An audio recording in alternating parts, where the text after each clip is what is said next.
মাদিনার centre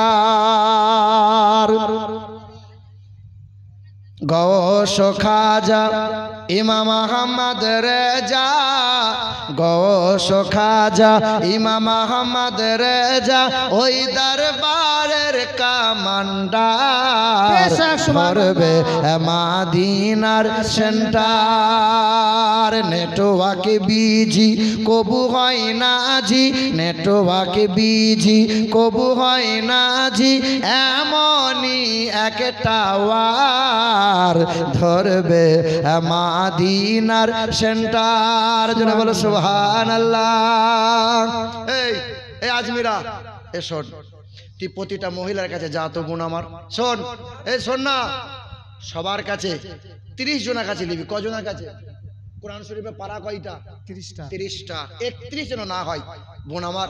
100 টাকা যদি থাকে কোরআনের এক পারার হাদিয়া স্বরূপ 100 টাকা করে দেবেন, যদি না থাকে 50 টাকাই দেবেন, কিন্তু 30 জন দেবেন, বেশি দেবেন না। দেখি কে দেবে? দাও ইনশাল্লাহ, দেখো ইনশাল্লাহ। এরপরে ওষুধটা দিয়ে দেবো, দাও 50, 100, 50, যার কাছে আছে ইনশাল্লাহ। এই আস্তে আস্তে যা, কেন রাজধানী যাচ্ছে মনে হচ্ছে, আস্তে আস্তে যা, আস্তে যে দেবে দেখ ইনশাল্লাহ। কাপড়ে খুঁট থেকে খুলতে রে এ বাবা, হবে ইনশাল্লাহ ইনশাল্লাহ। দেখে এবার ওষুধটা দিয়ে দেবো, ওষুধ দিয়ে দেবো।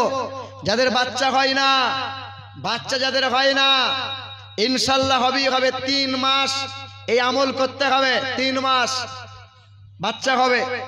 যাদের স্বামী স্ত্রী ভালোবাসা মিল হচ্ছে না, স্বামীটা গোলমাল করছে, মাঝে মধ্যে অন্য মেয়েকে ফোন করছে, এই মহা ঔষধ দেবো, স্বামী গোলমাল করবে না।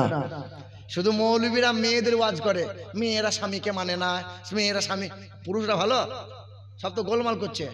কি বলছে বলো? আমি মা বোনদের সাপোর্টে আছি, অসুবিধা নাই। মাশাআল্লাহ মাশাআল্লাহ, হ্যাঁ আলহামদুলিল্লাহ। দাও 500, 50, 100, 50, 100 যার কাছে যেমন আছে কোরআন শরীফে পারা, দেখি ইনশাআল্লাহ দিয়ে দাও, ঝুলে দিয়ে দাও। এই যে কোরআন শরীফ আমরা, এই যে কোরআন শরীফ, এই যে কোরআন, এই কোরআনের ওজন কতটা হবে বলো তো? বলো, কোরআনের ওজন কতটা? কোরআন শরীফের ওজন কতটা? 2 কিলো হবে? না না না না, কোরআনের ওজন 2 কিলো নয়। কোরআন শরীফে বলছেন আল্লাহ, লাউ আনজালনা হাযাল কুরআন আলা জাবালিল লারাইতা খাশিআম মুতাসাদ্দিআম মিন খাশিয়াতিল্লাহ। এই কোরআনের ওজন এতটা। ইন্না আরাদনাল আমানাতা আলাস সামাওয়াতি ওয়াল আরদ, এই আমানতটা আল্লাহ বললেন, আমার কোরআনের আমানতটা কে নেবে বলো? আসমান বলেছিল পারবো না, জমিন বলেছিল পারবো না, পাহাড় বলেছিল ও দয়ার মালিক আল্লাহ তোমার আমানতটা আমাকে কোনোদিন দিও না, আমি পাহাড় সহ্য করতে পারবো না। কিন্তু আমার তোমার দয়ার নবী বলেছিল আল্লাহ পাক তোমার আমানতটা যদি আমাকে দাও আমি কোনোদিন ফেলবো না। আল্লাহ পাক বলেন এই কোরআনের ওজন এত, 7 আসমান 7 জমিন যদি এক পাল্লায় রেখে দেয়া হয়, কোরআন যদি অপর পাল্লায় রেখে দেয়া হয়, 7 আসমান 7 জমিনের পাল্লা হালকা হয়ে যাবে, কোরআনের পাল্লা ভারী হয়ে যাবে। এত যদি ওজন হলো, তা কোরআন এত সহজে উঠালাম কি করে, বুকে নিলাম, চুমা খেলাম কি করে? 10 বছরের ছেলে বলছে আব্বা ও আব্বা ওই 50 কিলো ধানের বস্তাটা চাপিয়ে দাও। তা বাপ বলছে খোকা 10 বছর বয়সের ছেলে, তুই বয়ে নিয়ে গেলে তুই আর বাঁচবি না? বাবা আমাকে দাও, বাপ দাও দাও। তো 50 বছরের বস্তা ছেলের মাথায় চাপিয়ে দিয়েছে, দরজার সামনে ছেলে নামিয়ে দিয়ে বলছে আব্বা কে নিয়ে এলো? তা বাপ বলছে খোকা এই বস্তার নিচেই আমার 2টো হাত ছিল, তাই তোর বস্তাটা নিয়ে আসার সুযোগ সুবিধা হলো। আল্লাহ বলে বান্দা তুই তুলতে পারতিস না, যদি আমি আল্লাহর কুদরতি হাতটা কোরআনের তলায় না রাখতাম, আমার কুদরতি হাত রেখে দিয়েছি বলে বান্দা সহজে তুলতে পারো, বান্দা সহজে চুমা খেতে পারো। কোন নবী পেয়েছি আমরা? মুসলমান ভাইরা আমার, হাসরের কঠিন ময়দানে আল্লাহ রাসূল কাঁদবেন আর এই উম্মতের জন্য কেঁদে কেঁদে বলবেন আল্লাহ আমার উম্মতকে তুমি বাঁচিয়ে নাও। তায়েফের বেঈমানরা নবীকে মেরেছিল, এমন করে পাথর ছুঁড়ে ছুঁড়ে মেরেছিল যে নবীর গোটা পিঠে খাল খাল গর্ত গর্ত ঘায়ের দাগ হয়ে গিয়েছিল। এ আমার বোনেরা ও আমার মায়েরা, এই দিকে তাকাও, আর 2 মিনিট এই দিকে ধ্যান দাও। আল্লাহর নবী শরীরে খুব জ্বর এসেছিল। নবী বলেছিলেন, আমার বিবি আয়েশা, এ আয়েশা, একটু জাইতুনের তেল উষ্ণ করে আমার পিঠে একটু মালিশ করে দাও না আয়েশা। আম্মা জান আয়েশা তেল উষ্ণ করে নবীজির পিঠের কাছে নিয়ে এসে নবীকে বলছেন, নবী গো, আপনার পিঠের চাদরটা একবার তুলে ধরেন। আহ, কি কষ্টের কথা আপনি দেখেন। আল্লাহ রাসূল এই দিকে আমার দিকে তাকান, এই যে আল্লাহ রাসূল চাদরটা এরকম তুলে ধরে আছেন। আম্মা জান আয়েশা ডান হাতে করে তেলটা নিয়ে নবীজির পিঠে লাগাতে গেছেন, লাগাতে পারেন নাই, হাতটা গুটিয়ে নিয়েছে। নবীজি বলছেন, আয়েশা, কতক্ষণ ধরে দাঁড়িয়ে আছো? আর কতক্ষণ আমি চাদরটা তুলে থাকবো? আয়েশা, তুমি এখনো তেল মালিশ করলে না? আম্মা জান আয়েশা তখন কাঁদছিলেন। নবীজির সামনে, আল্লাহ নবীর সামনে আয়েশা সিদ্দিকা বলছিলেন, ইয়া রাসূলুল্লাহ, আমি আপনার কাছে কতদিন হলো সংসার করছি গো নবী। হে আল্লাহ রাসূল, আমি আপনার সঙ্গে কতদিন হলো সংসার করছি গো নবী। এই সূর্যের আলোতে আমি ভালো করে আপনার পিঠ আমি কোনোদিন দেখি নাই। আজ 9 বছর পর আপনার পিঠটা আমি দেখলাম। ইয়া রাসূলুল্লাহ, আপনার কি ছোটবেলায় পিঠে বসন্ত হয়েছিল? বলেন না ইয়া রাসূলুল্লাহ, আপনার কি ছোটবেলায় পিঠে ঘা হয়েছিল? বলুন না। আল্লাহর নবীর কষ্টের পাহাড়টা নেমে এসেছিল। নবী আমার কেঁদে ফেলেছিলেন আর বলেছিলেন, আয়েশা, আমার পিঠে কোনোদিন মাছি বসে না, আমার পিঠে কখনো মশা বসে না রে আয়েশা। বসন্ত কেমনে হবে? তুমি শোনো নাই, 10 বছর আগে তায়েফ শহরে গিয়েছিলাম। তায়েফের মানুষদের শুধু বলেছিলাম, লা ইলাহা ইল্লাল্লাহ আনা রাসূলুল্লাহ, তোমরা এক আল্লাহকে মেনে নাও, আমি নবীকে তোমরা স্বীকার করে নাও, আমি আল্লাহ রাসূল। ওই দিন ওই মুরব্বীগুলো আমাকে অকথ্য ভাষায় গালমন্দ করেছিল, আর ওই নওজোয়ানগুলো পাথর ছুঁড়ে ছুঁড়ে আমাকে মেরেছিল। আমাকে এমন করে হুল হুল পাথর ছুঁড়েছিল যে পাথরের আঘাতে পোশাকটা ছিঁড়ে চামড়া ফেটে মাংসের ভিতরে পাথরগুলো গেঁথে গেঁথে গিয়েছিল। জানো আয়েশা, একটা 8 বছরের ছোট্ট নাবালক বাচ্চা, একটা 8 বছরের ছোট্ট নাবালক বাচ্চা, তার বড় শখ গিয়েছিল আমাকে মারবে। আহ, ওই নাবালক বাচ্চাটা মোটা একটা পাথর নিয়ে আমার পিছনে পিছনে আসছে, মানে আমি নবীকে মারবে। তার খুব আশা আমি নবীকে আঘাত করবে। আমি বাচ্চাটার দিকে চেয়ে দেখলাম, বাচ্চাটা নাবালক বাচ্চা, ছোট বাচ্চা, কিন্তু এত মোটা পাথর নিয়েছে, বাচ্চাটা ছুটতে পারছে না। বাচ্চাটা ছুটতে গেলে বাচ্চা পড়ে যাবে। আমি নবী থমকে দাঁড়ালাম। বাচ্চাটা কাছাকাছি এলো, বাচ্চাটা পাথরটা আমার গায়ে ছুঁড়ে দিল, বাচ্চাটা লটকে পড়ে গেল। কিন্তু যুবকরা যে পাথর ছুঁড়ছিল, সেই সময় বাচ্চাটাকে চাদর দিয়ে ঘিরে নিলাম আর বললাম, থাম না তোরা, তোদেরই তো বাচ্চা, বাচ্চাটাকে মারা যাবে, মারছিস, আমার পিঠে আঘাত কর। জানো আয়েশা, এই মারের আঘাতে আমার গোটা চেহারা চালনির মতো দাগ দাগ হয়ে আছে আয়েশা। এই চেহারার গর্ত গর্ত, ঘা ঘা, এই চেহারাটা নিয়ে আমি নবী হাসরের ময়দানে আল্লাহর সামনে দেখাবো, আর আমি মালিকের সামনে বলবো, মালিক, আমার এই পিঠটা দেখেন, চালনির মতো করে নিয়ে এসেছি। আল্লাহ বলবেন, নবী, যে পিঠে কোনোদিন মশা বসতে দিই নাই, যে পিঠে কখনো মাছি বসতে দিই নাই গো নবী, আপনি ঘামলে পড়ে ঘাম সুগন্ধময় করেছিলাম, আপনার চেহারা পবিত্রময় ছিল, পিশাব পায়খানা পবিত্র ছিল। হে আল্লাহ রাসূল, আপনি আজকে দাগগুলো দেখিয়ে কি চাইছেন? বিনিময়ে কি প্রতিশোধ চাইছেন? নেন না, নেন প্রতিশোধ। নবী সেদিন কাতর কণ্ঠে কেঁদে কেঁদে আল্লাহর নবী বলবেন, আল্লাহ, কত মানুষ আমাকে অকথ্য ভাষায় গালমন্দ করেছিল, কিন্তু কোনোদিন কারো বিরুদ্ধে মামলা করি নাই। কত মানুষ আমাকে মেরেছে, কত মানুষ আমার দাঁত ভেঙে দিয়েছে, আমাকে মক্কার জমিনে গলায় গামছা দিয়ে ফাঁস দিয়েছিল, আমাকে মক্কার জমিনে 3 বছর বয়কট করে দিয়েছিল, দোকানে খাবার দেয় নাই, কুয়াতে পানি দেয় নাই। আমি আমার বিবি খাদিজাকে সঙ্গে নিয়ে জঙ্গলে 3 বছর কাটিয়েছিলাম। আল্লাহ, কোনোদিন কারো বিরুদ্ধে নালিশ করি নাই।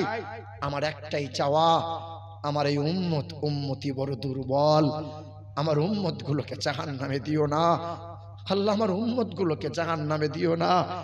আমার এই উম্মত দুনিয়ার সূর্যের আলো, সূর্যের গরম তাপ সহ্য করতে পারে না, এই জাহান্নামের আগুন কেমনে সহ্য করবে আল্লাহ? সেদিন আল্লাহ বলবেন, হাবিব আপনি আপনার উম্মতকে খুব ভালোবাসেন বলেন? বলে হ্যাঁ। বলে আপনি একবার এই উম্মতের চরিত্রটা একবার দেখুন না, একবার দেখুন। এই লেন আল্লাহর নবীর সামনে আমার, তোমার, আমাদের আমলনামা নবীর সামনে পেশ করা হবে। আল্লাহ রাসূল তাকিয়ে দেখবেন, পাতা উল্টাবেন, আর নবী দেখে থমকে দাঁড়াবেন। উম্মতের দিকে মায়ার নজরে তাকিয়ে বলবেন, এই নাফরমান, কি নিয়ে এলি, কি নিয়ে এসছিস বল? জীবন ভোর আমি তোর জন্য কাঁদলাম, আর আজ হাসরের ময়দানে উঁচু মাথাটা আজকে আমার নিচু করে দিলি। নামাজ নাই, কুল নাই, পবিত্রতা নাই, সুদ নিয়ে এলি, ঘুষ নিয়ে এলি, জুয়া নিয়ে এলি, লটারি নিয়ে এলি, ব্যভিচার নিয়ে এলি, পর পুরুষ পর নারী আসক্ত হয়ে আমার কাছে ফিরে এলি। আমি তোর জন্য কেমনে কাঁদবো বল? কি নিয়ে কাঁদবো বল না উম্মত, বল? আমার প্রতি এতটুকু কোনোদিন মায়া হয় নাই? আমার দাঁত ভাঙা যন্ত্রণার কষ্টের কথা তোর বুককে একবারও নাড়া দেয় নাই? আমাকে মক্কা থেকে মদিনায় চলে যেতে হয়েছিল, 14 দিন পায়ে হেঁটে হেঁটে গিয়েছিলাম, পা আমার ফুলে মোটা হয়ে গিয়েছিল। সে কষ্টের কথা কোনোদিন কি শুনিসনিস? আমার এই মাথাটা 2 বার ফাটিয়ে দিয়েছিল, রক্তের বন্যা গড়িয়ে গিয়েছিল, পায়ের করমটা চামড়ার সাথে জমাট বেঁধে গিয়েছিল। উম্মত, এই কষ্টের জন্য তোর কি একবারও বুকে মায়া হয় নাই? আল্লাহর নবীর বিবি আয়েশা সিদ্দিকা বলেন, নবীজির 9 বিবির ঘরে 3 মাস উনুন জ্বলে নাই। কয় মাস? 3 মাস উনুন জ্বলে নাই কোন বিবির ঘরে। আমি নবীকে দেখতাম, নবী বসে থাকতেন, কখনো খেজুরের চাটাইয়ে নবী শুয়ে থাকতেন, অটোমেটিক নবীর চোখ দিয়ে পানি গড়িয়ে গড়িয়ে পড়তো। আমি আয়েশা দেখতে পেয়ে ছুটে গিয়ে নবীর চোখের পানিটা মুছিয়ে নিতাম, আর নবীজির কপালে হাত বুলিয়ে বলতাম, রাসূল 3 মাস কোন বিবির ঘরে উনুন খাবার জোটে না, উনুন জ্বলে নাই, এই কষ্টের কারণে আপনার চোখের পানি পড়ে। সেদিন আল্লাহর নবী উঠে বসে আমি আয়েশার গায়ে হাত বুলিয়ে বলতেন, আয়েশা সংসারে অভাবের কারণে চোখের পানি পড়ে না রে আয়েশা, আমার এই উম্মতির চিন্তায় আমার চোখের পানি পড়ে, আমার এই উম্মতের জন্য বড় আমার কষ্ট হয়। হায় আমার এই উম্মতির কি হবে? আমার বোনেরা, আজ এই যৌবন আছে, কাল এই যৌবন থাকবে না। আজ এই রূপ আছে, কাল এই রূপ থাকবে না। দেখো না, তাকিয়ে দেখো, কত রূপওয়ালা নারী ছিল, আজ তাদের চামড়া সব ঝুলে গেল, জড়ো হয়ে গেল। কত নওজোয়ান যুবক ছিল, আজ তারা বুড়ো হয়ে গেল। রাজা বাদশাহ, তাকেও মরা লাগে, গরিব হলেও তাকে মরা লাগে। সুখে থাকলে সেও মরবে, দুঃখে থাকলে তাকেও মরা লাগবে। হাফেজ মওলানা হলেও মরণ হতেই হবে, মরণ ছাড়বে না। আজ আছি, কালকেও থাকবো না। আজকে মরলে কালকে 2 দিন, পরের দিন কেউ কাঁদবে না। যাদের জন্য করলা কামাই, মরলে তারা চিনবে না। আজকে মরলে কালকে 2 দিন, পরের দিন কেউ কাঁদবে না। যাদের জন্য করলা কামাই, মরলে তারা চিনবে না। থাকতে সময় করো আমল, থাকতে সময় করো আমল, ঈমান করো খাঁটি। তোমার আমার শেষ ঠিকানা 3.5 হাত মাটি। আজকে মরলে কালকে 2 দিন, পরের দিন কেউ কাঁদবে না। যাদের জন্য করলা কামাই, মরলে তারা চিনবে না। এবার মা বোনদের জন্য একটা ওষুধ দেবো বলেছিলাম। নূর আলম মৃত্যু কাকার নামে 2 বস্তা সিমেন্ট। আল্লাহ তার কাকাকে জান্নাতবাসী করুন, তার কবরটাকে আল্লাহ জান্নাতের বাগান বানিয়ে দেন। শাহরুল নামে শাইরুল নামে 2 বস্তার সিমেন্ট দিবে। আলহামদুলিল্লাহ, আল্লাহ কবুল করুক। মসজিদের বারান্দায় ইলেকট্রিকের পোল রাখা চলবে কি? বড় বিপজ্জনক ব্যাপার। আপনার মসজিদে এসেই আমাকে ভয় লেগেছে, কোথায় এলাম। বিশ্বাস করেন, আপনার এখানে ওয়াজ চলছিল আর ওখানে আগুন জ্বলছিল, জানেন আপনারা? আমি মসজিদে আছি কিন্তু ওখানে আগুন জ্বলছে। দেখো বাবা, গ্রামের সমস্ত মানুষকে বলা হচ্ছে এ মহা বিপদ, ওটা ইবাদত ঘর, ইবাদত ঘর ওটা, যখন তখন কিন্তু বিপদ হতেই পারে। ওই জন্য গ্রামের সকল মানুষকে বলি, এইভাবে ওই জায়গায় কারেন্টটা দাঁড় করিয়ে, ওই জায়গায় ট্রান্সমিটারটা দাঁড় করিয়ে ওই পজিশনে রেখে ওইভাবে ইবাদতগাহ চলে না, খুব রিস্কের ব্যাপার। তাই গোটা গ্রামের মানুষ এক হয়ে সমতা, মিল, ভালোবাসা বজায় রেখে তোমাদেরই সম্পদ, তোমাদেরই মসজিদ আজ তোমরা চালিয়ে এসেছো, কাল তোমাদের ভবিষ্যৎ বাচ্চারা চালাবে। কিন্তু এটা তোমাদেরকে আজকে এটা সুন্দর করে যেতে লাগে। অর্থাৎ যে জায়গাতে ইলেকট্রিক পুলটা আছে, মসজিদ থেকে ওই জায়গাটা সরিয়ে দেওয়ার ব্যবস্থা করো।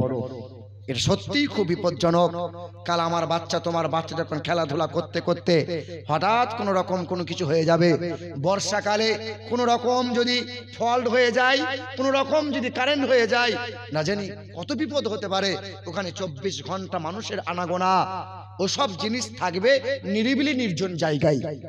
কথা বলে না কেন আমার ভাইরা? আমার গ্রামের মানুষ, কিছু কিছু মানুষ হয়তো ভাববে এতদিন চলবে না কেন, থাক, এটা পাকামো লোক, ওই এঁচোড় পাকা লোক, ওই এঁচোড় পাকা লোক। না ভাই, এটা আমাদের সবাইকে এক হয়ে এই আন্দোলন করলে ইনশাআল্লাহ ব্যবস্থা হয়ে যাবে। এটা অবশ্যই ব্যবস্থা করবে ইনশাআল্লাহ। একবার সকলে নবীজির মহব্বতে সালাম জানাই, তারপরে দোয়াগুলো শিখিয়ে দেবো। ইয়া নবী সালাম।